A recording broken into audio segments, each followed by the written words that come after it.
మనం లీలోపాఖ్యానంలో గగన వర్ణనం, గమన వర్ణనం అని కూడా దాన్ని పిలుస్తారు. ఆ ఘట్టాన్ని చెప్పుకుంటూ ఉన్నాం. గగన వర్ణనం అంటే ఏమిటి అంటే ఆకాశాన్ని వర్ణించి చెప్పటం.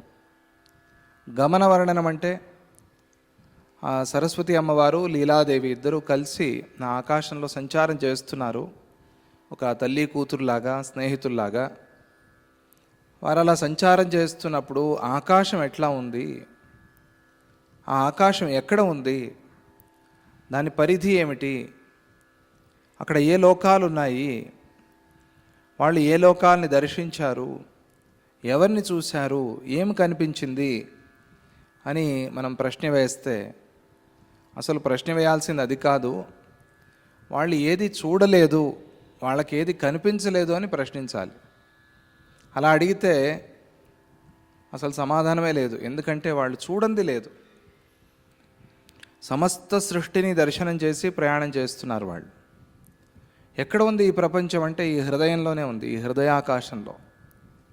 అందుకే ముందు ధ్యానానికి తీసుకువెళ్ళి ఆ ధ్యాన స్థితిని కలిగించి ఆ లీలాదేవికి, ఆమెతో పాటుగా అమ్మవారు కూడా కలిసి ఆ ప్రపంచానంతా చూపిస్తూ ఉన్నారు.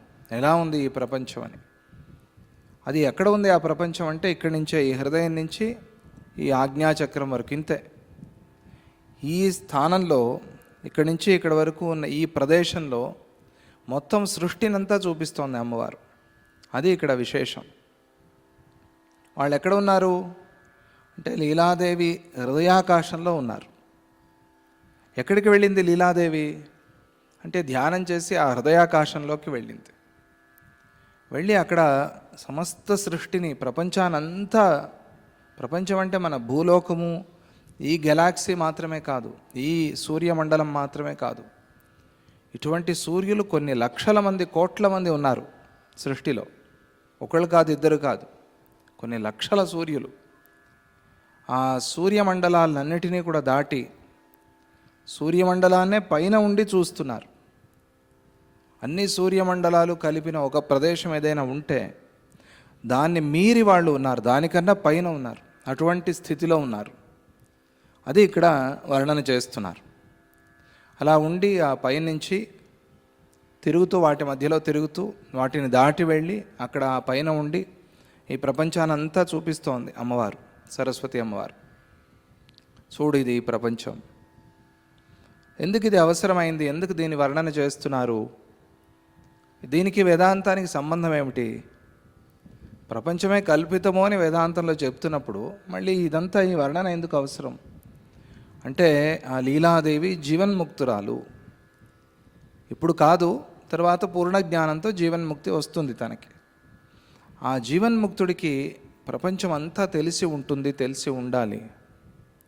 వాళ్ళకి తెలియని విషయం లేదు, వాళ్ళు చూడని లోకం లేదు, వాళ్ళు చూడని ప్రదేశం లేదు. అది ఎట్లా సాధ్యం అండి? జీవన్ముక్తుడికి అంతా తెలుసు అంటారు, ఎట్లా సాధ్యం అది? అలా అన్ని ప్రదేశాలని ఒకళ్ళే చూసేందుకు వీలవుతుందా? ఎక్కడైనా సాధ్యం ఉందా? ఇంపాసిబుల్ అని చెప్తాం మనం. మరి అటువంటిది మొత్తం ప్రపంచానంతా, సృష్టినంతా చూశారని ఎలా చెప్తారు అంటే ఇక్కడ మనం తెలుసుకోవాల్సిన విషయం ఉంది.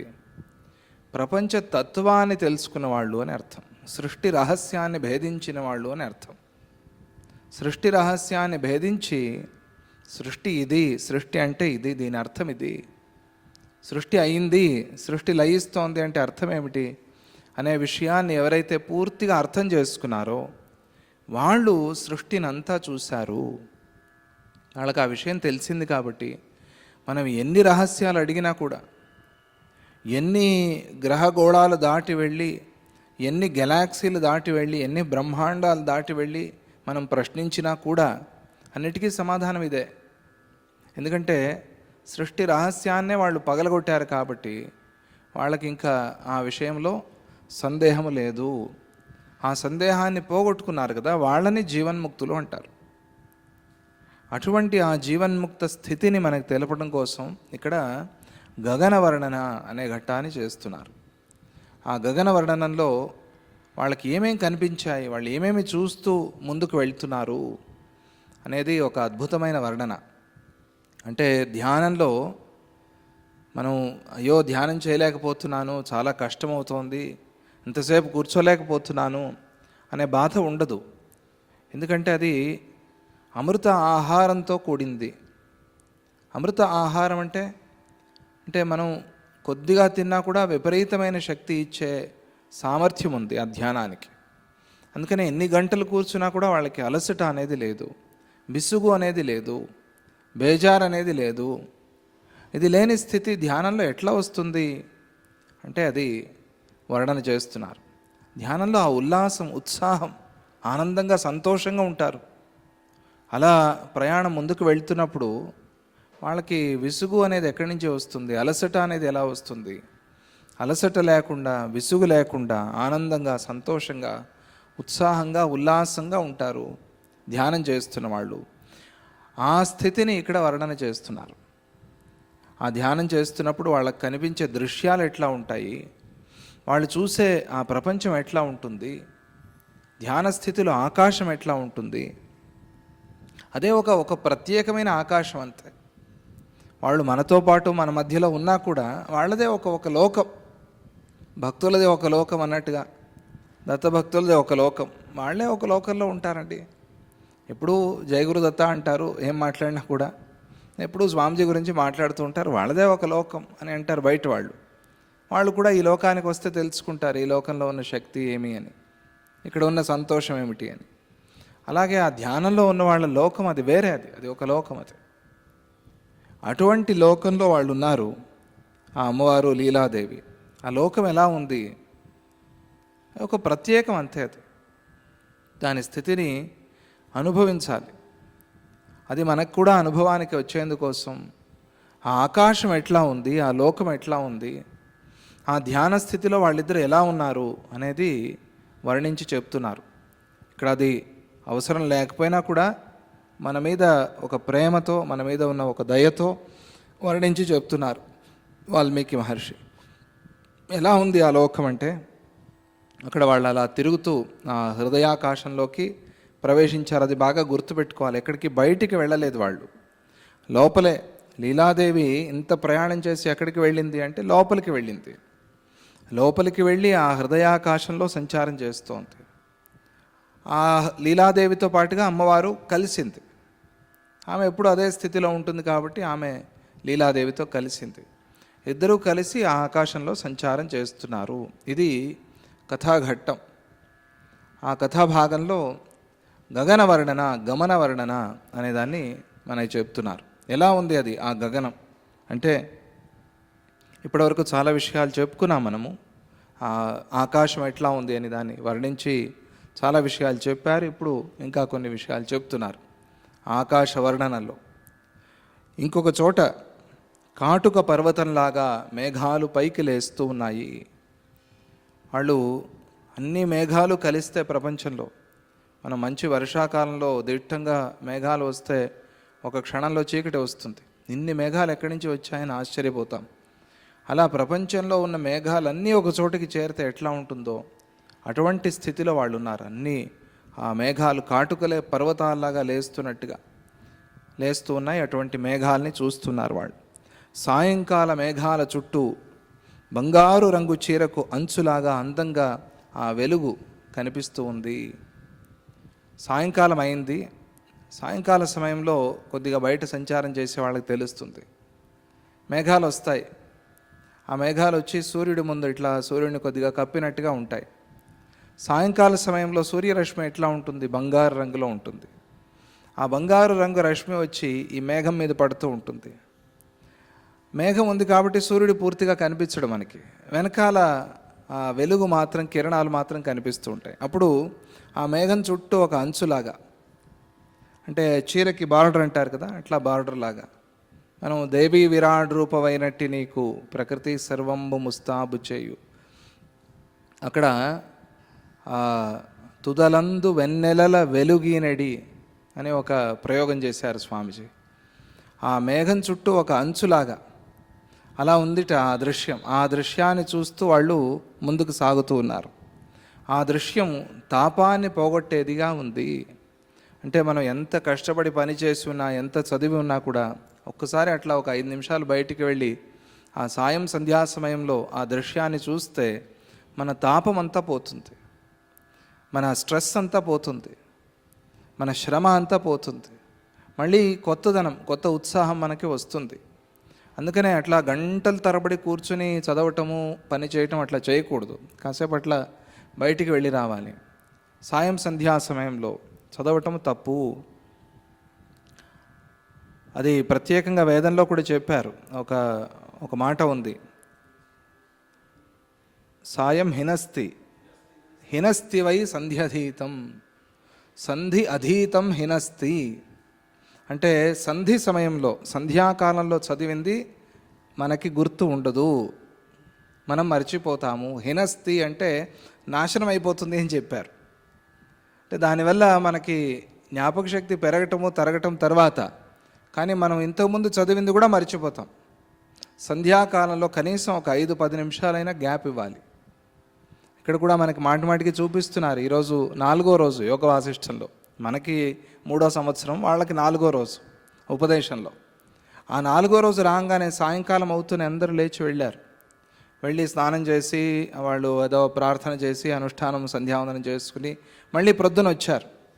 అది ప్రత్యేకంగా చూపిస్తున్నారు మనకి. ఎందుకు అంటే సంధ్యాకాలంలో అది దేవ సమయం. అది ఆ దేవ సమయంలో సత్సంగం చేయాలి, లేదా ప్రార్థన చేయాలి, లేదా మౌనంగా ఉండాలి. చదవటము, ఉద్యోగం చేయటం, పని చేయటం మంచిది కాదు ఆ సమయంలో. హినస్తి వై సంధ్యాధీతం, ఆ వేదం చెప్పిన మాట గుర్తుపెట్టుకోవాలి మనం. అందుకనే నేను చాలా శ్రద్ధగా చదువుతున్నాను అని సంధ్యాకాలంలో చదవకూడదు. అలా పిల్లల్ని చదవనివ్వకూడదు. చదివితే పాడైపోతుంది, వాళ్ళకి గుర్తుండదు. సంధ్యాకాలంలో చదవటం మంచిది కాదు. ఆ సాయం సంధ్యా సమయం, ఆ దృశ్యం, ఆ మేఘాల చుట్టూ బంగారు సూర్యరశ్మి ఒక చీర కట్టినట్టుగా ఉంది ఆకాశానికి. ఈ దృశ్యాన్ని చూస్తే తాపం అంతా పోతోంది, శ్రమ అంతా తొలగిపోతోంది. అటువంటి దృశ్యాన్ని చూసి వాళ్ళు ముందుకు వెళ్తున్నారు. ఇటువంటివి ధ్యానంలో కోకొల్లలు, 1 కాదు 2 కాదు, వేలు లక్షలు కోట్ల దృశ్యాలు కనిపిస్తూ ఉంటాయి. అంటే ఇది మంచి దృశ్యమా చెడు దృశ్యమా మనకే అర్థమవుతుంది, మనకే తెలుస్తుంది. ఏది మన శ్రమని పోగొట్టిందో, ఏది మన తాపాన్ని పోగొట్టిందో అది మంచి దృశ్యం.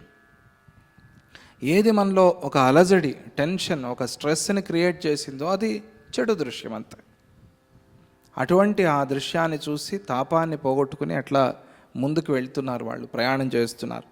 మరొక ప్రదేశంలో వర్షం కురిసిన తరువాత మేఘాలు, వర్షమంతా కురిసిన తర్వాత మేఘాలు ఎట్లా ఉంటాయి, ఆ నీరంతా పోయింది, నల్లగా ఉన్న మేఘం మళ్ళీ తెల్లగా అయింది, ఒక బూడిద రంగులో వచ్చింది. అటువంటి ఆ మేఘాలని చూస్తే ఋష్యమూక పర్వతానికి వస్త్రం కప్పితే ఎలా ఉంటుందో అలా కనిపిస్తూ ఉన్నాయి. ఋష్యమూక పర్వతాన్ని గుర్తు చేసుకున్నారు వాల్మీకి మహర్షి. ఋష్యమూక పర్వతం ఎక్కడ ఉంది? ఆంజనేయ స్వామికి చాలా దగ్గరది ఆ పర్వతం. అక్కడ ఆ పర్వతంలో ఉన్నారు వాళ్ళు. ఎవరు? ఆంజనేయ స్వామి, సుగ్రీవుడు, వీళ్ళందరూ కూడా. ఆ కొండకి వస్త్రం కప్పితే ఎట్లా ఉంటుందో అట్లా ఉంది ఆ దృశ్యం. అంటే ప్రొద్దున పూట మనం చాముండి కొండ చూసామనుకోండి, ఆ పైన ఒక టోపీ పెట్టినట్టుగా ఉంటుంది. మేఘాలన్నీ కూడా చాలా అద్భుతంగా ఉంది. కొండ కనిపించినట్టుగా ఉంటుంది. ఆ దృశ్యం చాలా మంచిది. అది ప్రొద్దున లేస్తూనే ఆ దృశ్యం కనిపిస్తే ఆ రోజు మనకి మంచిదవుతుంది అని సాముద్రిక శాస్త్రం చెప్తుంది. కొన్ని లక్షణాలు ఉన్నాయి, శుభాశుభాలు అని. అంటే అది చూసినా కూడా చెడు అయింది అంటే నీలో ఏదో చెడు ఉంది అని అర్థం. అది దోషం అక్కడ లేదు, నీలో ఉంది అని. అది కనిపించింది నాకు చెడ్డ అయిందండి అంటే దానికి ఎవరు ఏం చేయలేరు. అది సాధారణంగా శాస్త్రం ఏం చెప్తుంది అంటే అటువంటి దృశ్యం కనిపిస్తే మంచిదవుతుంది అనుకోకుండా, అదే పనిగా కాదు, యాదృచ్ఛికంగా అటువంటి దృశ్యం మన కంటపడితే మనకి మంచిదవుతుంది. అంటే కొండలన్నీ కూడా పరమాత్మ స్వరూపాలే కదా. అందుకనే ప్రొద్దున లేస్తూనే అవకాశం ఉంటే ఆ కొండ దర్శనం చేసుకుని అమ్మవారిని ప్రార్థన చేసుకో. అందుకనే స్వామిజీ ఇక్కడ ఆశ్రమాన్ని కట్టారు కదా. మనం కోరుకోకపోయినా అడగకపోయినా మనకి ప్రతిరోజు అష్టాదశ శక్తిపీఠాల దర్శనం అవుతోంది. శక్తిపీఠాల్లో ఒక పీఠం కదా చాముండి అమ్మవారు. అమ్మవారిని చూసి ఇక్కడి నుంచే ప్రార్థన చేసుకోండి, మంచిదవుతుంది దానివల్ల. అలా ఋష్యమూక పర్వతానికి వస్త్రం కప్పిన దృశ్యం వాళ్ళు చూశారు. ఇంకొక చోట అక్కడ శూన్య ప్రదేశం, నిశ్చలమైన సముద్ర జలాలలాగా కనిపించసాగింది. శూన్యం, అక్కడ ఏం లేవు. ఒక చోట ఏమో మేఘాలు కనిపిస్తున్నాయి, ఒక చోట కొండలు కనిపిస్తున్నాయి. కానీ ఇంకొక ప్రదేశంలో అంటే వీళ్ళు అన్ని ప్రదేశాల కన్నా పైన ఉన్నారు కదా. అటు నుంచి చూస్తే శూన్య ప్రదేశం, అక్కడ ఏమీ లేవు. అది ఒక నిశ్చలమైన సముద్ర జలంలాగా ఉంది ఆ దృశ్యం. దాన్ని చూశారు. ఆ దృశ్యాన్ని చూసి ఇంకా ప్రయాణాన్ని కొనసాగిస్తూ ఉన్నారు. మరొక ప్రదేశంలో వాయువనే నదిలో కొట్టుకుపోతున్న విమానాలు గడ్డి మరియు చిగుళ్లలాగాను కనిపిస్తోంది. వాయువుకి కొట్టుకుపోతున్నాయి, విమానాలే కొట్టుకుపోతున్నాయి. ఎవరి విమానాలు అంటే దేవతా విమానాలు. దేవతా విమానాలు ఏ సైజులో ఉంటాయి? పుష్పక విమానం ఎట్లా ఉంటుంది? పుష్పక విమానమే ఇంత పెద్దగా ఉంటే మరి దేవతా విమానం ఎలా ఉంటుంది? ఇవన్నీ కూడా గాలికే కొట్టుకుపోతున్నాయి. అంత భయంకరమైన గాలి. ఆ గాలిలో ఆ విమానాలు ఇవన్నీ కూడా వాళ్ళకి ఎట్లా కనిపించాయంటే ఒక గడ్డిపోచ కొట్టుకుపోతున్నట్టుగా కనిపించింది. ఆ దృశ్యాన్ని కూడా వాళ్ళు చూశారు. మరొక చోట ఎగురుతున్న తుమ్మెదల రెక్కల కాంతితో విమానాలు శోభిస్తూ ఉన్నాయి. తుమ్మెదల్లాగా ఉన్నాయి, చిన్న చిన్న తుమ్మెదలు తిరుగుతున్నట్టుగా ఆ విమానాలన్నీ తిరుగుతూ వాళ్ళకు కనిపించాయి. వాళ్ళు దాన్ని చూస్తూ ముందుకు వెళ్తున్నారు. ఆ ఆకాశం ఇంకొక చోట మేరు పర్వతం నుండి వీస్తున్న నదుల లాంటి గాలులతో పైకి ఎత్తబడిన దుమ్ముతో కలిసి కనిపించసాగింది. మేరు పర్వతం నుంచి వీస్తూ ఉంటే ఆ నదుల జలాలు ఎట్లా పైకి లేస్తూ ఉంటాయో అట్లా వాళ్ళకు ఒక దృశ్యం కనిపించింది. మరో చోట విమానాలలో సంచరించే దేవతలతో విచిత్రంగా కనిపించింది. కొన్ని చోట్ల దేవతలు విమానాల్లో తిరుగుతూ కనిపించారు వాళ్ళకి. ఆ దృశ్యాన్ని వాళ్ళు చూశారు. ఇంకొక చోట దిగంబరులైన మాతృదేవతలు నృత్యం చేస్తూ ఉన్నారు. మాతృకా దేవతలు అంటారు. వాళ్ళనే యోగిని దేవతలు అని కూడా పిలుస్తారు. వాళ్ళ దర్శనం అయింది. అంటే కాళీమాత వీళ్ళందరూ కూడా దిగంబరంగా ఉంటారు కదా. ఆ దృశ్యాన్ని కూడా వాళ్ళు చూసి ముందుకు సాగుతున్నారు.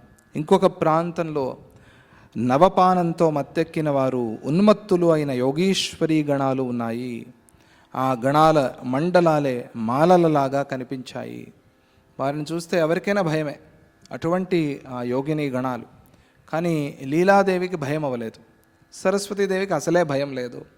ఆమె వాళ్ళందరినీ సృష్టి చేసింది కాబట్టి ఆ ఇద్దరికీ ఎటువంటి భయమూ కాలేదు. అలా వాళ్ళని ఆ యోగిని దేవతల్ని చూసి ముందుకు వెళ్తున్నారు. ఇంకొక ప్రదేశం ఎలా ఉంది అంటే క్వచిచ్ఛాంత సమాధిస్థ విశ్రాంత మునిమాలితం సమం దూరాస్త సంరంభ సాధుచిత్త మనోహరం. ఇంకొక ప్రదేశం వాళ్ళకి ఒక సాధువుల యొక్క చిత్తంలాగా, మనస్సులాగా కనిపించింది. సాధు హృదయము అంటారు. సాధు రక్షక దత్తాత్రేయ అని కీర్తనలో గానం చేస్తాం కదా మనం.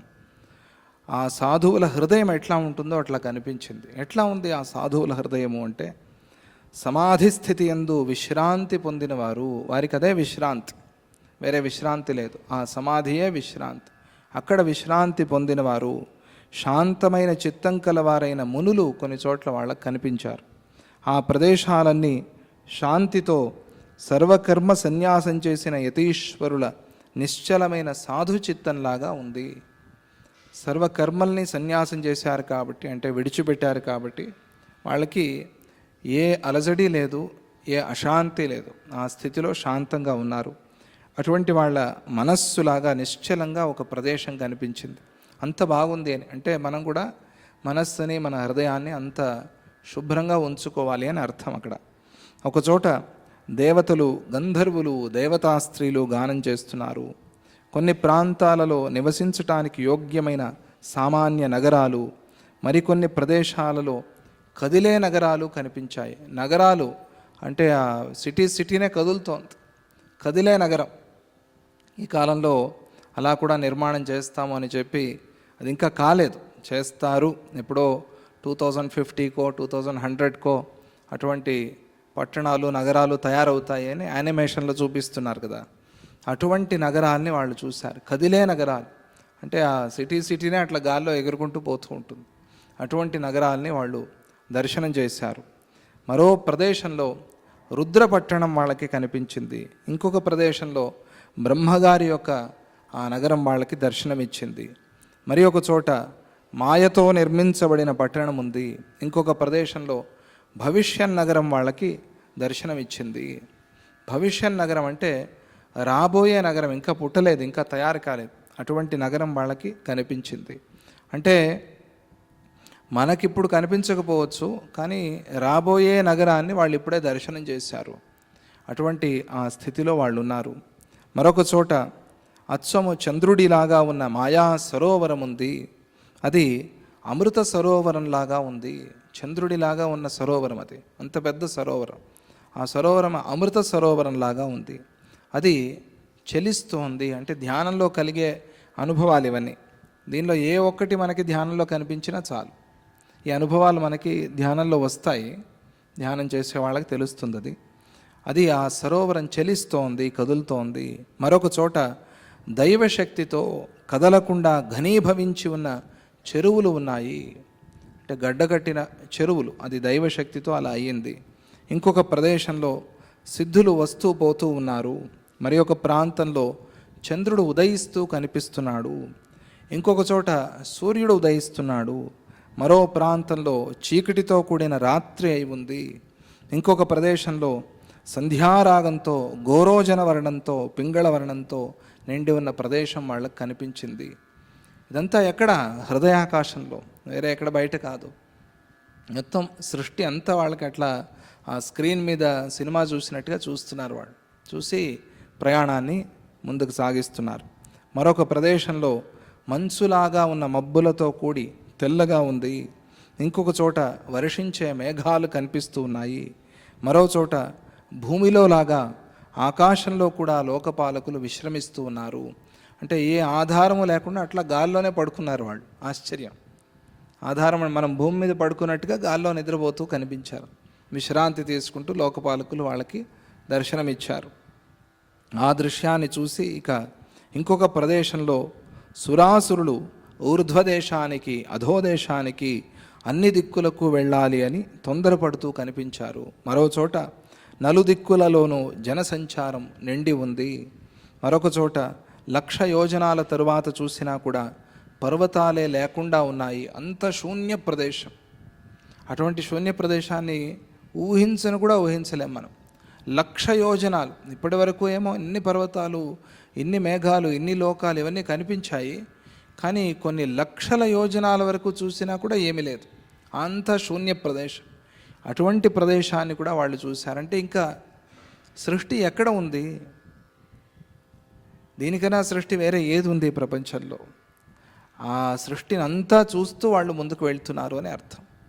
1,00,000 యోజనాలు చూసినా కూడా ఏ పర్వతము లేదు. అంటే అంత ఖాళీ ఆకాశం అక్కడ. ఇంకా అక్కడ కూడా సృష్టి అవ్వాల్సి ఉందేమో. అంటే అంత స్థలం ఉంది ఇంకా సృష్టి కావాల్సింది. అలా కల్పించుకుంటూ పోతూనే ఉండొచ్చు మనం. ఎన్నైనా లోకాలు, ఎన్నైనా పర్వతాలు, ఎంతైనా ఆకాశం. దానికి లిమిట్ లేదు ఆకాశానికి. అందుకనే దాన్ని వియత్ అని పిలుస్తారు. అది వెళ్ళిన కొద్దీ ఇంకా ఉంటూనే ఉంటుందంత. నేనేదో ఇంకా చివరికి వెళ్ళాను, ఇక్కడ గోడ నాకు తగిలింది, నేను గోడను ముట్టుకున్నాను అంటే ఆ గోడ నుంచి మళ్ళీ ఇంకొక సృష్టి ప్రారంభమవుతుంది. దీనికి అంతు అనేది లేదు దీనికి. అటువంటి ఆకాశం అది. దాన్ని దర్శిస్తూ వాళ్ళు ముందుకు వెళ్తున్నారు. ఇంకొక ప్రాంతం దట్టమైన చీకటితో నిండి ఉండటం వల్ల పర్వత గుహలాగా కనిపించింది. ఒక పర్వత గుహ. కొన్ని మైళ్ళ వరకు ఉన్న గుహలు కొన్ని ఉన్నాయి. అది మనం కూడా చూడలేదు. ఉన్నాయి అక్కడ, అమెజాన్ ఫారెస్ట్లో ఉన్నాయి అని చెప్తారు. అది ఈ మధ్యే బయటపడింది కొన్ని చోట్ల. కొన్ని మైళ్ళు ఆ గుహ. ఆ గుహ అంతా చీకటిగా ఉంటుంది. దాన్ని వర్ణన చేశారు. ఇదే బ్లాక్ హోలా అని అనిపిస్తుంది. బ్లాక్ హోల్ నుంచి సృష్టి అయింది అని చెప్తారు కదా, ఆ బ్లాక్ హోల్ ఇదేనా అని అనిపిస్తుంది. దాన్ని కూడా వర్ణన చేసి చెప్పారంటే సృష్టికి ఆది అని చెప్తారు కదా, అక్కడి నుంచి ఒక బిగ్ బ్యాంగ్ అయింది. బిగ్ బ్యాంగ్ అయ్యి అక్కడి నుంచి సృష్టి ప్రారంభమైంది అని చెప్తారు కదా, ఆ వర్ణన చేశారేమో అని అనిపిస్తుంది. అక్కడ స్పష్టంగా చెప్పలేదు. 1,00,000 యోజనాల పర్వత గుహ అంటే ఏమిటి అర్థం? అంటే ఆ గుహలోకి మనం పోతూ ఉంటే చీకటే అంతే, ఇంక వేరే ఏమీ లేదు. అటువంటి ఆ గుహని వాళ్ళు చూశారు. చూసి ప్రయాణాన్ని సాగిస్తూ ఉన్నారు. ఇంకొక చోట నాశనం కాని తేజస్సును కలిగి ఉండటం వల్ల సూర్యుడు కూడా అగ్నిలాగానే కనిపిస్తూ ఉన్నాడు.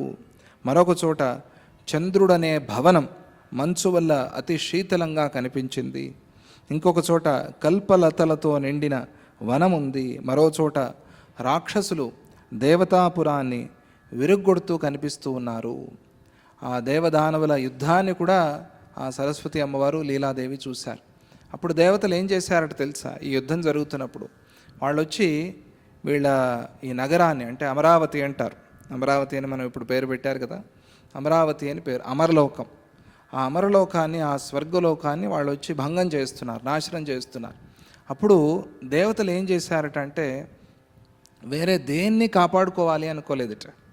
అంటే సింహాసనాలు, బంగారము, వెండి దీన్ని దాచుకుందామని అనుకోలేదట వాళ్ళు ఏం చేశారు వెంటనే అంటే అక్కడ ఉన్న గార్డెన్ ఒకటి ఉంది, అంటే కల్పలతల కల్పవృక్షాల గార్డెన్, అది ఉద్యానవనం. దాన్ని పూర్తిగా వేళ్లతో సహా పైకి ఎత్తి అందరూ కలిసి పట్టుకుని ఇంకొక చోటికి మోసుకుని పోతున్నారు.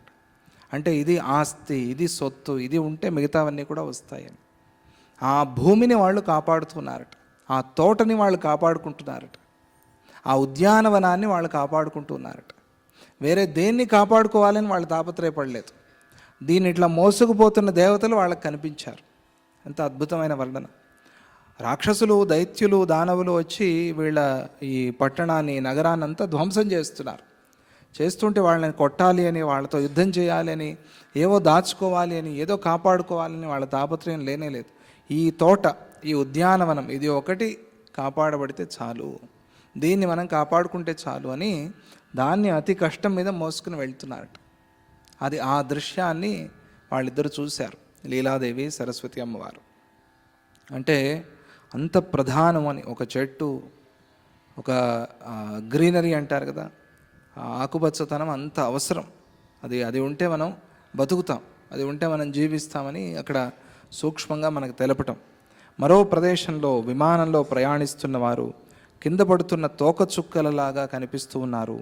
ఇంకొక ప్రదేశంలో వందల కొద్దీ గల జెండాలు ఒకదానికి ఒకటి రాసుకుంటూ ఎగురుతూ కనిపిస్తూ ఉన్నాయి. ఇదంతా లోపలే ఆ ధ్యానంలో కనిపించే దృశ్యాలే ఇవన్నీ కూడా. అందుకనే మేము మంత్రం చేస్తున్నప్పుడు, ధ్యానం చేస్తున్నప్పుడు ఏదో దృశ్యం కనిపించింది అని వచ్చి చెప్తారు, మంచిదే, అది ఇంకా చేస్తూ ఉండు అని అంటారు స్వామిజీ. అంటే అక్కడ భయపడాల్సిన పని లేదు, ఏదో చాలా చూసేసాము, చాలా కనిపించింది అని అహంకరించాల్సిన పని కూడా లేదు. అహంకారము లేకుండా, భయము లేకుండా సాధన కొనసాగిస్తూ ఉండాలి అంతే. ఇంకొక చోట శుభగ్రహాలు ఉన్నత స్థానంలో ఉన్నాయి, మరి ఒక చోట చీకటితోనూ, మరో ప్రదేశం పగటి వెలుగుతోనూ నిండి ఉంది, మరో చోట మేఘాలు గర్జిస్తూ కనిపించాయి, ఇంకొక ప్రాంతంలో నిర్మలాలైన మేఘాలు గర్జించకుండా ఉన్నాయి, ఇంకొక చోట గాలితో ఎగురగొట్టబడిన మేఘాల యొక్క కణికలు తెల్లని పూలలాగా కనిపిస్తూ ఉన్నాయి. క్వచిదత్యంత నిశూన్యమవదాతమనంతరం ఆనందమృదు శాంతాచ్ఛం జ్ఞస్యేవ హృదయం తతం. ఇది ఒక అద్భుతమైన వర్ణన, మంచి శ్లోకం ఇది. ఇంకొక ప్రదేశం పరమపదాన్ని గ్రహించిన వాడి హృదయంలాగా, పరమశాంతిని చూసిన వాడి హృదయం ఎట్లా ఉంటుంది, పరమపదాన్ని పొందిన వాడి హృదయం ఎట్లా ఉంటుంది, అట్లా ఆ హృదయంలాగా అతి శూన్యంగాను, అంటే అక్కడ ఏ విషయాలు లేవు, ఏ కల్మషము లేదు, ఏ చెడు లేదు, అది అతి శూన్యం అంటే అర్థం. అది అతి శూన్యంగాను, స్వచ్ఛంగాను. అతి శూన్యం అంటే ఏమీ లేదు అని అనుకుంటాము అని, స్వచ్ఛంగాను. నీరు లేదు అంటే చెడు నీరు లేదు అని అర్థం, మంచి నీరుతో నిండి ఉంది. స్వచ్ఛంగాను, అజ్ఞానమనే మేఘాలకు అవకాశము పూర్తిగా లేనిదిగాను, ఆనందంతో నిండి ఉన్నదిగాను, మృదువుగాను, శాంతంగాను, నిర్మలంగాను, విశాలంగాను ఉంది. అటువంటి ప్రదేశాన్ని వాళ్ళు చూశారు. ఆ ప్రదేశం ఎట్లా ఉంది అంటే ఆ పరమపదాన్ని పొందిన వాడి హృదయంలాగా ఉంది. దాన్ని వాళ్ళు దర్శనం చేశారు. ఇంకొక ప్రాంతంలో శుక్రుడి వాహనాలైన కప్పలు గొంతు విప్పి బెకబెక అరుస్తూ ఉన్నాయి. కప్ప శుక్రుడి వాహనం అని ఇక్కడే తెలిసింది, నాకు కూడా తెలియదు నిజంగా. కప్ప శుక్రుడి వాహనముట. అంటే అన్ని చోట్ల ఈ వర్ణన కనిపించదు, కానీ శుక్రవాహన అని చెప్పారు. శుక్రుడు అంటే దేవతలు అని అర్థం. ఇంకొక అర్థం కూడా ఉంది, శుక్ర అంటే వెలిగిపోతున్నది అని అర్థం. వెలిగిపోతున్న కప్పలు అంటే బంగారపు కప్పలు అని. ఈ కాలంలో గోల్డ్ ఫ్రాగ్ అని ఒకటి ఎక్కడో బయటపడింది అని మధ్య న్యూస్ పేపర్లో వచ్చింది కదా, ఆ బంగారు రంగులో ఉన్న కప్పలు అని కూడా అర్థం చేసుకోవచ్చు, లేదా శుక్రవాహనం కప్ప అని. అందుకనే మీకు తెలుసో తెలియదో మన కొన్ని ఆచారాలు విచిత్రంగా ఉంటాయి కొన్ని ప్రాంతాల్లో. కొంతమంది ఈ అడవి ప్రాంతంలో నివసించేవాళ్ళు పెళ్ళిళ్ళు కాకపోతే ఏం చేస్తారు, కప్పల పెళ్ళి ఏం చేస్తారు తెలుసా మీకు? ఇది చాలా విచిత్రంగా ఉంటుంది. చేయమని నేను ప్రోత్సహించటం లేదు, అది మాత్రం అట్లా అనుకోవద్దు పొరపాటును. కానీ అది జరుగుతున్నదాన్ని చెప్తున్నాను మీకు. కప్పల పెళ్ళి అని చేస్తారు. కొంతమంది గాడిదల పెళ్ళి చేస్తారనుకోండి, అంటే అది వేరే విషయము. కప్పల పెళ్ళి ఎందుకు చేస్తారు అంటే వర్షం రాకపోయినా కూడా కప్పల పెళ్ళి చేస్తారు. పెళ్ళిళ్ళు కాకపోయినా కూడా కొంతమంది కప్పల పెళ్ళి చేస్తారు. మరి ఆ కప్పలు ఎట్లా ఉంటాయో తెలియదు. అసలు కప్పలు ఎగురుతూ ఉంటాయి, కప్పలు తక్కిడా అంటారు. మరి అవి ఎట్లా నించుంటాయో తెలియదు నాకు. కానీ కప్పల పెళ్ళి ఏం చేస్తారు. ఎందుకు అంటే శుక్రుడు కళత్రకారకుడు అని శుక్రుడికి పేరు. కళత్ర భావంలో ఉంటాడు ఆయన. కళత్రం అంటే భార్య భర్త అని అర్థం. అంటే పెళ్ళి కాని వాళ్ళకి అది అమ్మాయి అయితే మంచి వరుడు దొరుకుతాడు, ఆ అబ్బాయి అయితే మంచి వధువు దొరుకుతుంది అని ఒక ఆచారం. బహుశా ఆచారం ఎక్కడి నుంచో వచ్చిందేమో. శుక్రుడి వాహనం కాబట్టి కప్ప. ఆ కప్పకు పెళ్లి చేస్తే శుక్రుడికి సంతోషమై ఆయన కళత్రకారకుడి కాబట్టి తొందరగా పెళ్లి చేస్తాడు అని ఏమైనా వాళ్ళు అనుకుని అట్లా చేశారేమో తెలియదు అని నాకు ఒక ఊహ వచ్చింది. ఎందుకంటే శుక్రవాహనము అన్నారు కాబట్టి ఇక్కడ శుక్రుడికి వాహనం ఉంటుంది కప్ప. కప్ప మీద కూర్చుని వెళ్తూ ఉంటాడు ఆయన. అటువంటి ఆ కప్పలు శబ్దం చేస్తూ వాళ్ళకి కనిపించాయి. ఆకాశవాసుల క్షేత్రాలు శూన్యమైన నీటితో నిండి ఉన్నాయి. విద్యాధర స్త్రీల యొక్క వాహనాలు దేవతా స్త్రీల యొక్క వాహనాలైన ఎగిరే మయూరాదులు ఇంకొక ప్రదేశంలో ఉన్నాయి. క్వచిదభ్రాంతరో నృత్యద్గుహమాయూరమండలం క్వచిదగ్నిషుకైశ్యామం షాద్వలానామివస్థలం. ఇంకొక ప్రాంతంలో మేఘమండలంలో కుమారస్వామి వాహనాలైన మయూరాలు నాట్యమాడుతూ ఉన్నాయి.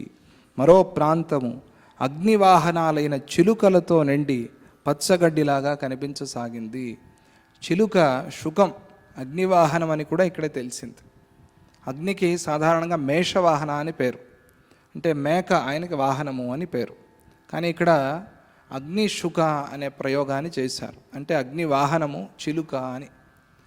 అందుకనే ఆ అగ్ని ఉపాసన కోసం ఆ చిలుకల్ని పోషణ చేయటం. అగ్ని మనకి మంచి సంపద ఇస్తాడు కదా, ఆయన వాహనాన్ని మనం బాగా చూసుకుంటే ఆయనకి సంతోషం అవుతుంది.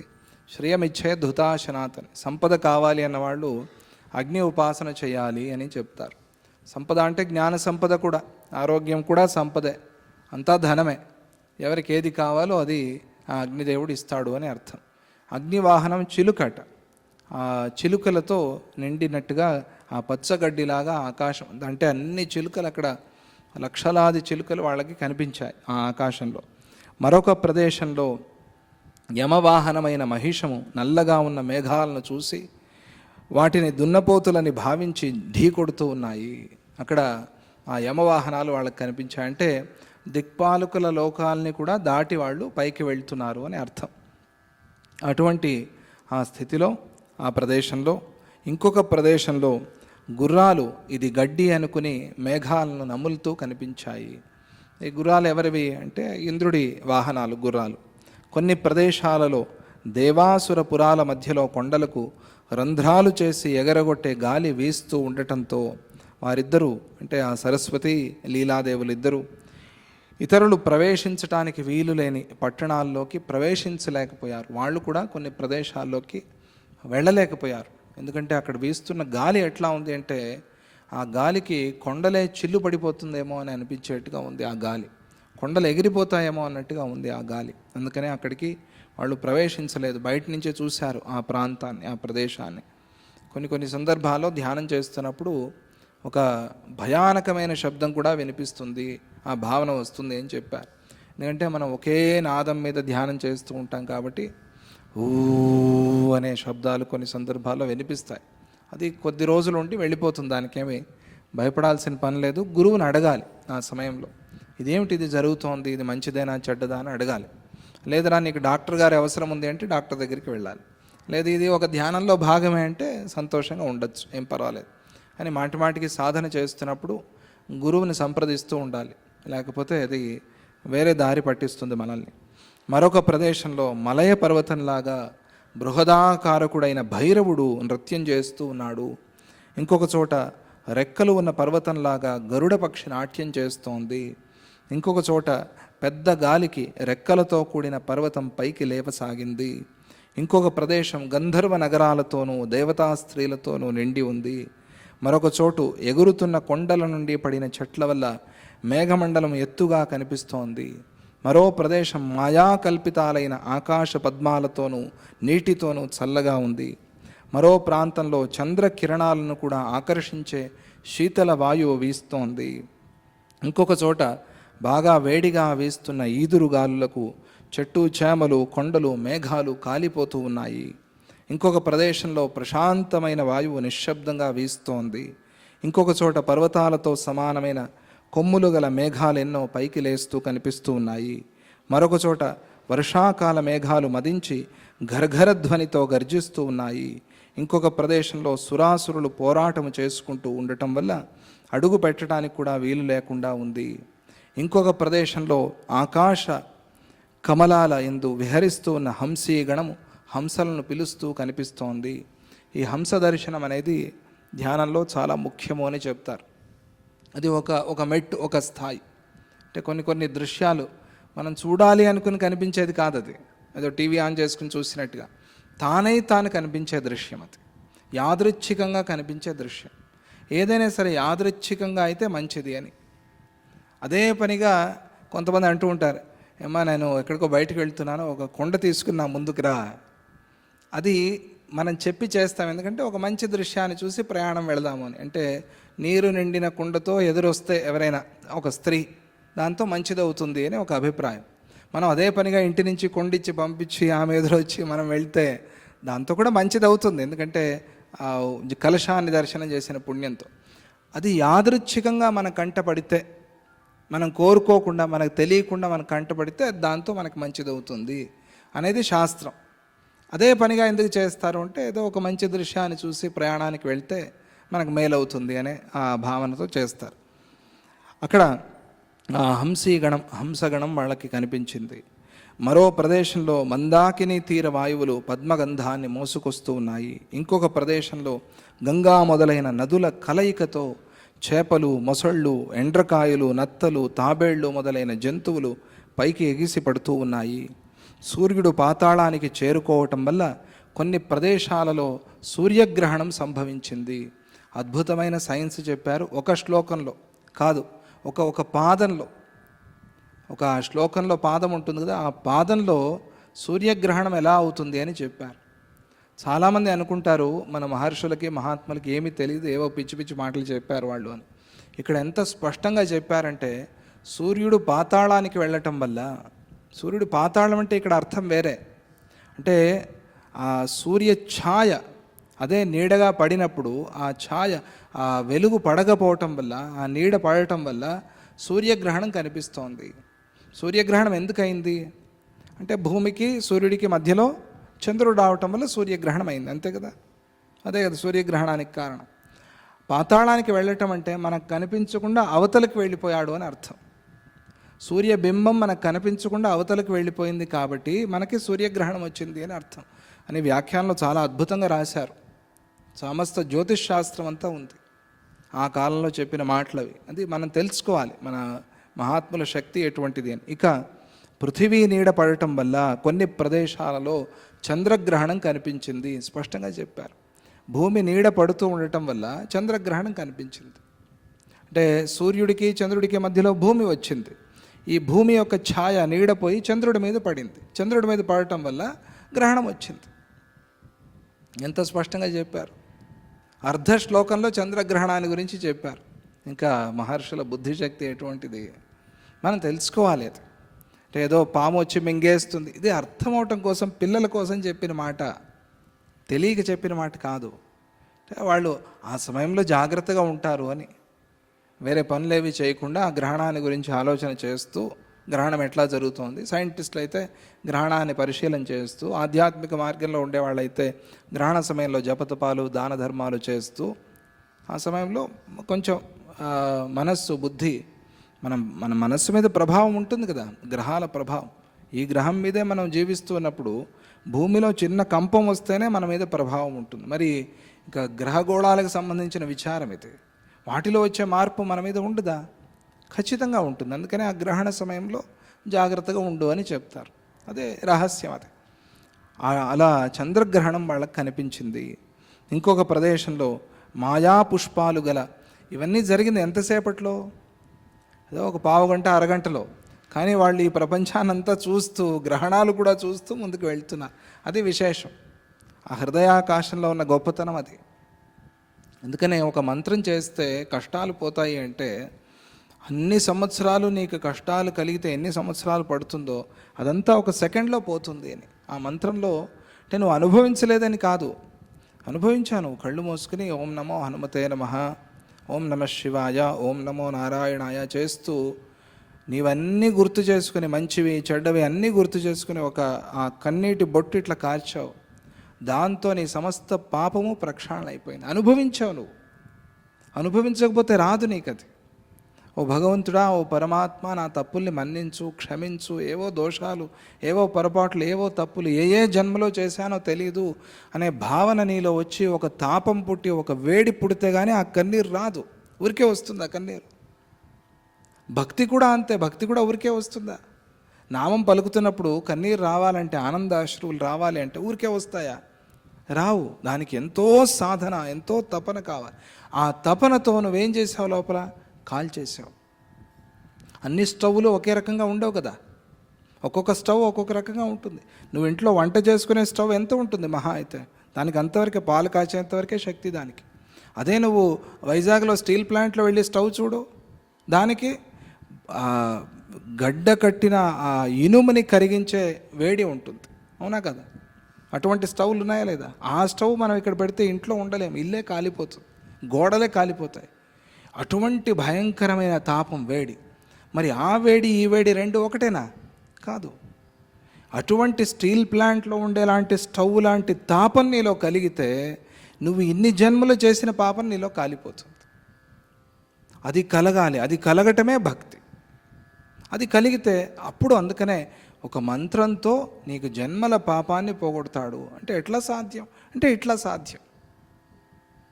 నువ్వు అదే ఆ ఇనుము తీసుకొచ్చి ఒక పాత్రలో వేసి మామూలు ఇంట్లో వంట స్టవ్ పెట్టి వెలిగించావు అనుకో, ఎప్పటికో కరుగుతుంది.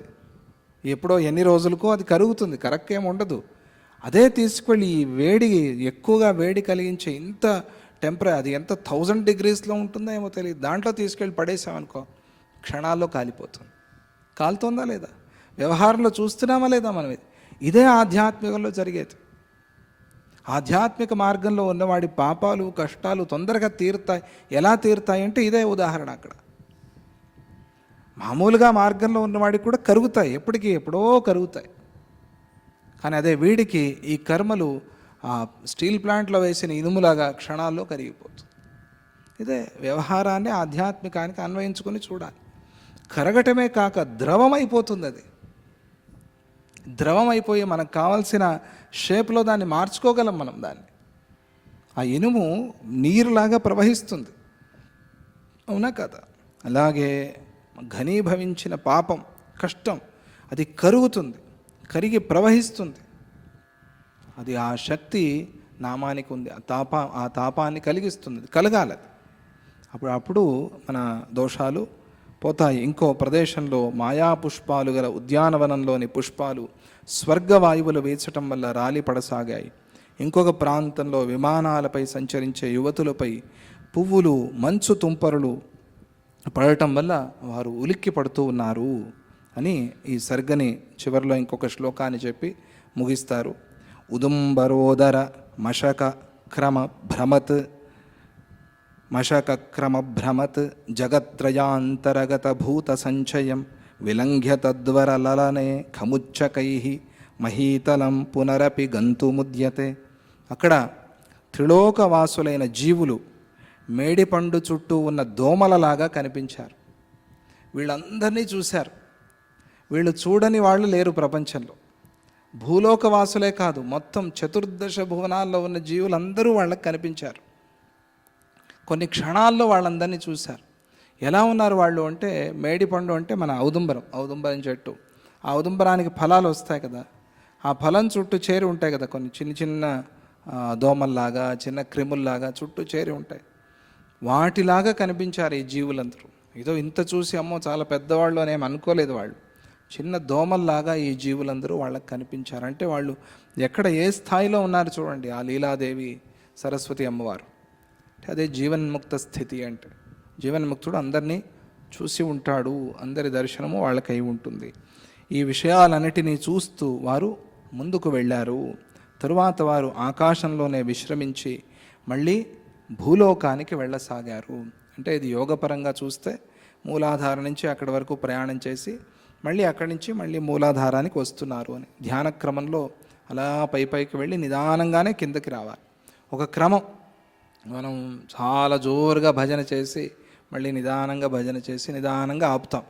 అట్లా జోరుగా భజన చేసి అట్లా ఆపకూడదు. ఏదైనా సరే దానికి ఒక క్రమం ఉంటుంది. నిదానంగా భోజనానికైనా అంతే, భజనకైనా అంతే, దేనికైనా ఒక క్రమం, ఒక విధానం అనేది ఉంటుంది. అలాగే వాళ్ళు ధ్యానంలో కూడా అంత పైకి వెళ్ళి నిదానంగా మళ్ళీ భూలోకానికి వెళ్ళసాగారు. ఇంత చూసినా కూడా వారు దానినంతా తుచ్చంగా భావించి, చాలా అల్పమైనదిగా భావించి ముందుకు సాగారు అని అర్థం. అది చెప్పేందుకోసమే ఒక మేడిపండు చుట్టూ దోమలలాగా జీవులు కనిపించారు అని చెప్పారు. ఇంత చూసినా కూడా వాళ్ళలో చంచలం రాలేదు, వాళ్ళకి ఎటువంటి వ్యామోహము కలగలేదు. వాళ్ళు ఉన్న స్థితిలోనే వాళ్ళు ఉన్నారు. ఇదంతా చూశారు, సాక్షి మాత్రంగా చూశారు. అందుకే నాకు ఆ శక్తి ఇవ్వు, ఈ శక్తి ఇవ్వు అని అడిగితే ఆ శక్తి నువ్వు తట్టుకునే శక్తి నీకుందా? దాన్ని నిభాయించగలవా? నువ్వు దాన్ని సద్వినియోగం చేసుకోగలవా? అప్పుడే నీకు ఆ శక్తి వస్తుంది. అది లేకపోతే అప్పటి వరకు నీకు ఆ శక్తి రాదు, దొరకదు. అది ఎవరు? సద్గురువు. ఆ శక్తి నీకు వచ్చినప్పుడు మాత్రమే అది లభిస్తుంది. ఆ శక్తి లీలాదేవికి ఉంది కాబట్టి సరస్వతి అమ్మవారు తీసుకువెళ్ళి మొత్తం సృష్టినంతా చూపించింది. అక్కడంతా తిప్పి చూసినా కూడా లీలాదేవిలో ఏ చాంచల్యము రాలేదు, ఏ కదలిక రాలేదు. అలాగే ఉంది. తన స్థితిలో తాను ఉంది. అలా ఉన్నప్పుడు అలా మెల్లగా వాళ్ళు మళ్ళీ భూలోకానికి వచ్చే క్రమాన్ని వర్ణించి చెప్తారు. అక్కడికి గగన వర్ణనం లేదా గమన వర్ణనం, వాళ్ళ ప్రయాణం ఎట్లా సాగింది అనేది వర్ణించటం అయింది. తర్వాత భూలోకాన్ని వర్ణిస్తారు. ఇవన్నీ చూసిన తర్వాత అప్పుడు ఆ లీలాదేవి అడిగినట్టుగా తన భర్త పద్మరాజు, ఆ పద్మరాజుని చూపిస్తుంది సరస్వతి అమ్మవారు. అది ఆ కథ అట్లా జరుగుతూ ఉంటుంది. వేదాంత విషయాలు కూడా దాంట్లో మనకు కనిపిస్తూ ఉంటాయి. వాటిని మళ్ళీ మనం చెప్పుకుందామని చెప్తూ జై గురుదత్త, శ్రీ గురుదత్త. ఓం శాంతి శాంతి శాంతి.